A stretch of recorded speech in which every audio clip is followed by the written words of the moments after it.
Evening everybody, and welcome to another episode of Cooking with Graham.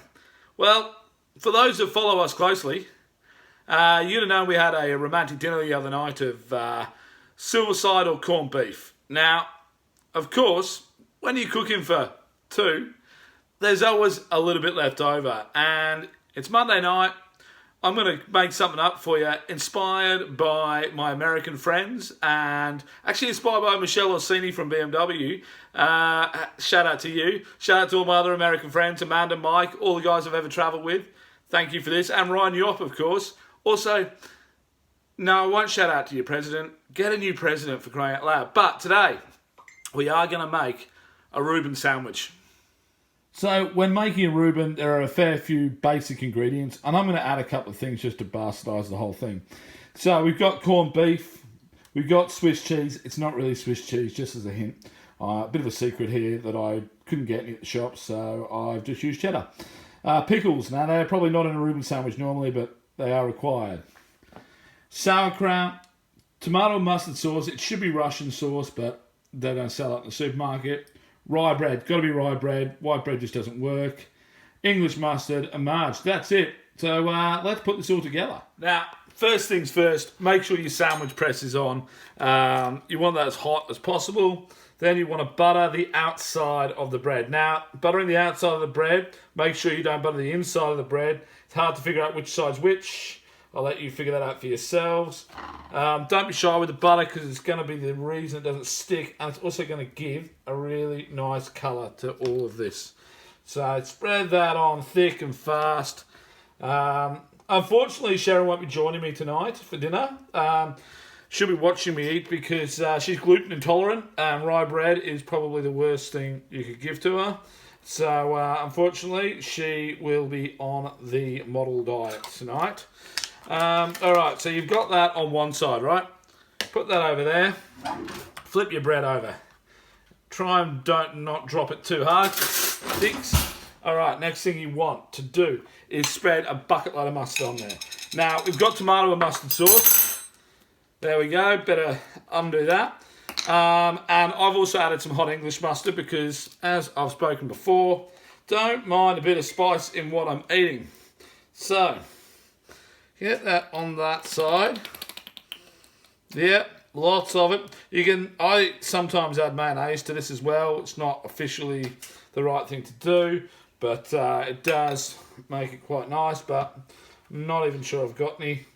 Actually, hold on that thought, I might have some. Surprise, surprise, I do have some. Thank God for panic buying. Get a bit of mayo on there. I want this to be a bit saucy because it can be a bit dry. So let's get that on there. Right, spread that around a bit. Use the same knife on the tomato and mustard part. Doesn't matter. Beautiful. Chuck that in the wash. Now, your layering's important here. First thing I chuck on to this is my pickles. Do love a good pickle. Alright. Hopefully it won't be the same type of pickle I was in with the potatoes the other night. Hey! Now we're going to open the sauerkraut jar. Now, I'm going to turn the camera off for this. 45 minutes later, I've opened it up. So let's get some sauerkraut out of here. Don't be shy with your sauerkraut. Delightful is sauerkraut. We love it. If you've not tried it, get into it. It's worth it. This is going to be a big, thick sandwich, toasted sandwich too. So don't be shy on your ingredients. All right. Put that on there. Then grab your meat. Not too much, just a couple of layers.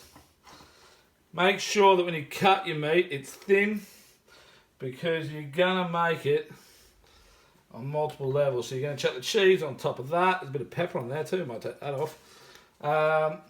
Put that on there. Probably put too much cheese there, so take that off. Then I'm going to add another layer of meat.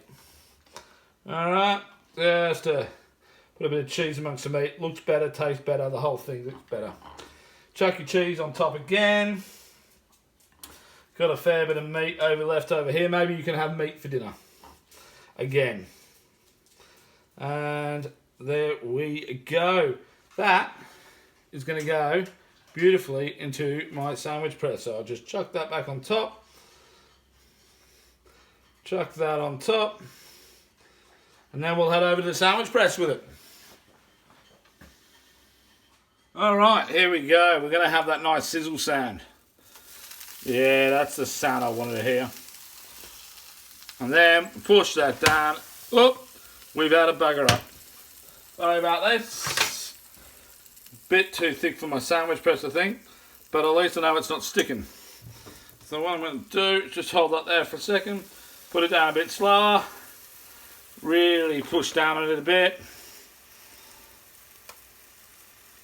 Making sure that we get all that cheese to melt. Alright, that'll sit there for a while. I'll hold on to it for a while. Alright, well that's been cooking for about 3 to 4 minutes now. So that should be good. Look at that brown, that's good, that's what we wanted. Let's slide these off. They should slide off nice and easy. Just to absolutely annoy everybody, I'm going to use a metal spatula. There we go.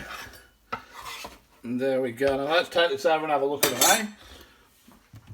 Turn my sandwich press off, very important. Alright, cutting them. Well, there's different theories. I like to put them into triangles. You can chuck them in half, but as long as the middle looks like that. Okay, cheesy, meaty goodness. I serve them with crisps. Very Englishy thing to do as well. It's probably American, I don't know. But they are beautiful either way. Alright, so hat off, time to eat. Make sure you serve it with the right beverage. The only beverage to have with this is a can of Coke.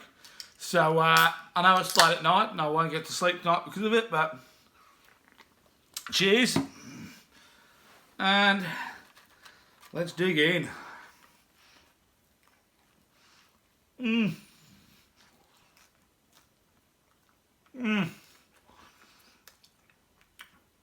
The Americans got this right. And that is Cooking with Graham.